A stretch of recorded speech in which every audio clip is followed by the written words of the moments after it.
The human hand is made up of an intricate web of mechanics that is difficult to replicate in a prosthetic device. To understand why, let's take a look at how exactly your hand functions. There are two major muscles in your forearm that control the flexion and extension of your fingers. The first one is the flexor digitorum superficialis, or FDS. This muscle is on the outside of your forearm, and it controls the MCP, which is the joint at the base of your fingers, as well as the PIP, which is the joint in the middle of your fingers. Along with the FDS, you have a flexor digitorum profundus, or FDP, which controls not only the MCP and PIP joints, but also the DIP joint, which is the joint all the way down your finger by your fingertips. Because this muscle runs through all three of your finger joints, most people can't flex one joint without flexing all of the others. They all must be flexed simultaneously. These forearm muscles are connected to tendons, which run up through the wrist to the fingertips. These tendons are held in place by pulleys, which allow the tendon to slide freely without coming away from the finger bones. When the FDP and FDS are flexed, the finger bends. One of the best activities to demonstrate the complexity of the human hand is rock climbing. There are many grip types in rock climbing, but the two we're going to look at today are open grip and full crimp. The first grip type, open grip, occurs when both the DIP and PIP joints are flexed. This distributes tension equally between the FDS and FDP muscles in your forearm. The finger position used in open grip is also commonly used when holding things, with applications ranging from holding a mug to picking up a piece of paper. It's easy and natural for your fingers to move this way.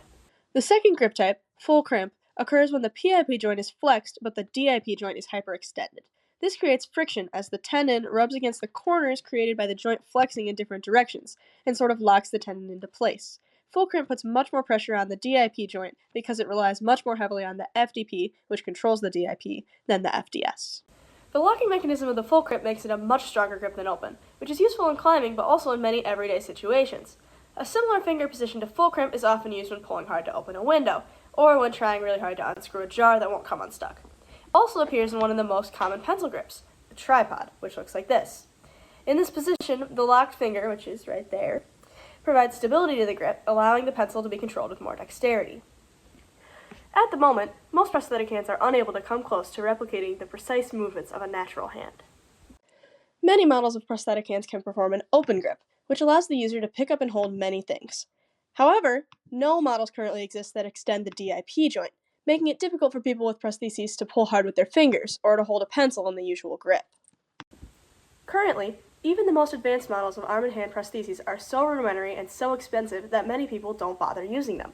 However, new improvements, such as prostheses that connect to existing nerve tissue to allow the amputee to more naturally control their mechanical hand, have been developing quickly over the last few years.